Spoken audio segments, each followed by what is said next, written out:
I want to bring up our first honoree, is a person that I honestly, humbly idolize, for lack of a better term, and it's making me look weird, but I idolize this man. He has shown us the way in so many different ways. He's shown us to be innovative. He's taught us to think outside the box. He's taught us to, if there isn't a solution, go find a solution. If there isn't a solution, go make a solution. And that's Mayor Cory Booker. He is this year's 2011 Innovation in Veteran Services Award honoree. Mr. Mayor, please come and grace us with your presence.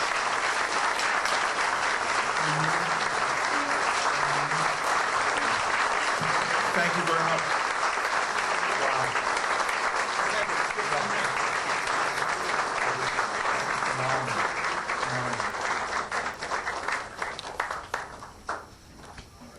Thank you very much.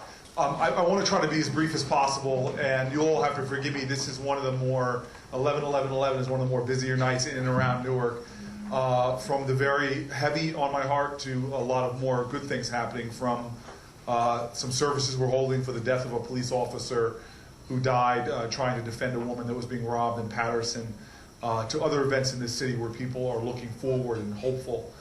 But this is Veterans Day, and I wanted to make sure that tonight I was here for a number of reasons. There are the obvious, but before I go to the obvious, I want to give my depth of gratitude to three men who are, in my opinion, angels. You know, God said that He created man to do good work, to do great work, to manifest the divinity that they knew on this planet Earth. And there are so many people that do that, but God also created angels to help man.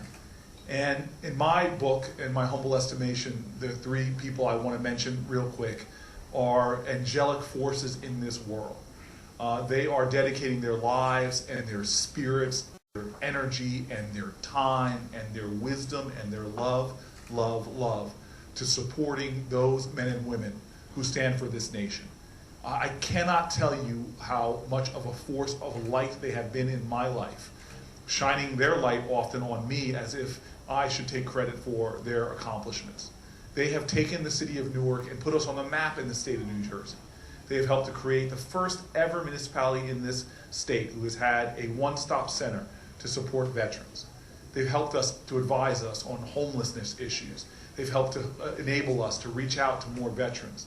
They've created partnerships with us with some strategic operations. They've helped to advise us on homeless housing.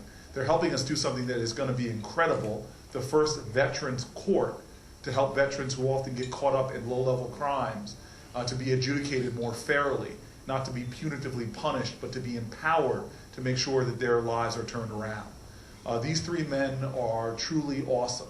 And the fact that all of their operations are being done in the inspiration of a great soldier named Seth makes this all the more beautiful.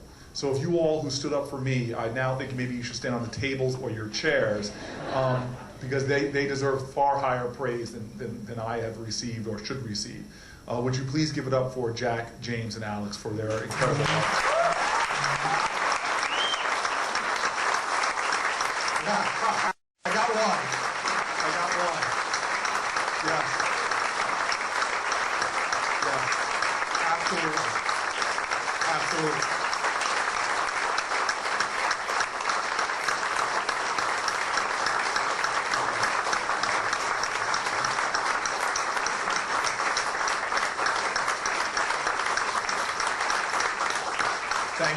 Thank you very much.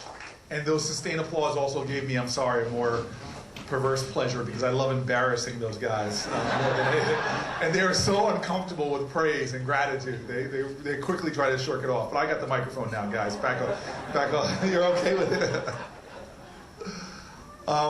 There are so many just special people in this room that are important. I bumped over to, I don't know if he's still here, Todd Christie, the governor's brother. Todd, are you still here? He was here, a very special guy, and thought enough to come tonight. I see a man that makes me feel truly follically challenged, both on my face and my head. Geraldo is here. Guys like him, jerks for just showing off. Yeah. Rub it in. astounding corporate partners, guys who, in every way, Verizon, PSEG, I mean, you know, they have corporate logos, but if you really knew the men and women that were in these corporations, how much they truly care, you would understand that they are heroes within our community. There are so many people in this room I could go around naming, but obviously there are people here, and I'm looking over again at Seth's parents, who really are in many ways the provocateurs for this evening and their incredible sacrifice. But I just want to say something about the veterans in this room. My parents taught me from a very early age that I drank it deeply from wells of freedom and liberty that I did not dig. That I eat lavishly from banquet tables that were prepared for me by hands that I could spend every day of my life trying to thank, and I could never repay them for that. My father would joke with me at the life that I've lived and say, as a boy, he would just say, son, you're on third base, but you didn't hit no triple. There were people whose names you could never, ever fully enumerate who went into giving you the blessings and the honors that you enjoy today. Work hard, struggle, sacrifice, but always remember that you are not where you are on your own making. I live in the greatest country ever created on God's earth. And this did not come about.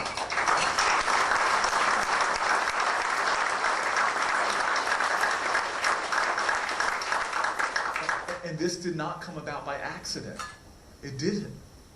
It came about because when this country was threatened, when this country was just a nascent idea, when this country faced challenges that seemed straight from hell, there were men and women that stood up and were willing to answer a call, to go into battle, to fight the good fight, to lay down their lives. And I stand here tonight with a sense of profound gratitude, but I have to say, I'm a little embarrassed. And I feel a sense of shame. Because we, those who benefit from their struggles and sacrifice, we are getting dumb, fat, and happy, consuming all that we've been given, but have not done enough to give back to those who have done for us. Let's tell the truth. 10 years of a war, and there are families who are struggling right now so much because their wage earner is off, their father is off, their spouse is off overseas.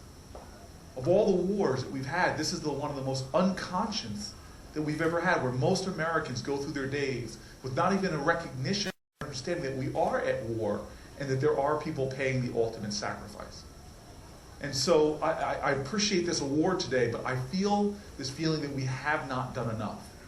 That those of us who are aware and who do recognize the abundance of blessings that we have based upon a profound conspiracy of love that started with our founding fathers. And it was carried out, that conspiracy of individuals who fought and gave and sacrificed. That today we still have an opportunity to do better, to give more, to become proud, not just of their sacrifice, but of our support for those people. What these gentlemen do is, in my way as a mayor, of trying to show that we can do more, but we still need more help. And I think that the key is that we have to wake up our fellow Americans to understand that we have work to do. Freedom is not free. It is not free. And those who benefit from this nation's liberties have an obligation. We have a statue of liberty, but we should have another one of a statue of responsibility. We have a debt that we cannot pay, but we must do more. So tonight, I thank the veterans that are in this room. I thank those that are not here, who could not be here. I thank those from generations past. But at the end of the day, thank yous should not come with our mouths. They should come with our hands, our arms, our service, and our sacrifice. My prayer is that my nation, those of us who are not involved in the military, that we can prove worthy of the sacrifice of those men and women through continuing to do things like this organization is doing today. that we continue to show the love of those who loved us so much, they put their lives on the line. To me, that is our calling, and I believe we can fulfill and make that a destiny. Thank you very much.